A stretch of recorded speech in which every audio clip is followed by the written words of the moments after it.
nous avons choisi de consacrer 60 pages à Notre-Dame cette semaine, ce n'est pas par plaisir de nous replonger dans le choc d'un événement qui nous a tous saisis. L'embrasement de ces 2800 mètres carrés de charpente, l'effondrement de cette flèche et de ces 250 tonnes de plomb. Non, nous avons choisi de vous raconter l'année écoulée pour éclairer avec un petit peu de recul tout ce qui s'est joué en marge d'un chantier sans cesse perturbé. Alors il y a eu la nomination d'un général en représentant du président de la République. Il y a eu ce concours international lancé pour reconstruire la flèche, enfin qui devait être lancé pour reconstruire la flèche.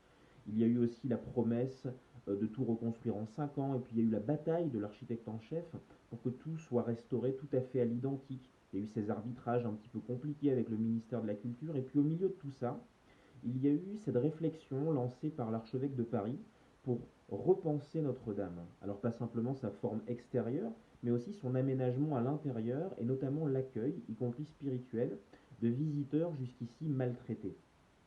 Alors vous le verrez, à la fin de ce numéro de 60 pages consacré à Notre-Dame, vous trouverez aussi un nouvel épisode du récit graphique consacré aux habitants de Notre-Dame. Voilà, avec l'artiste Marielle Durand, nous avons voulu cette fois-ci faire parler un habitant un petit peu spécial, une gargouille. Alors pour le plaisir d'une part, et puis parce qu'il nous paraissait que c'était l'habitant le mieux placé pour nous raconter tout ce qui s'est joué dans la cathédrale il y a 2 siècles. La Révolution, le sacre de Napoléon, ce monument que fut le livre de Victor Hugo, et puis la restauration de Lassus et Viollet-le-Duc. Comme le disait l'historien de l'art Adrien Goetz, Notre-Dame, cette grande cathédrale du XIXe siècle. C'est ce que nous avons voulu vous faire découvrir. Bonne lecture.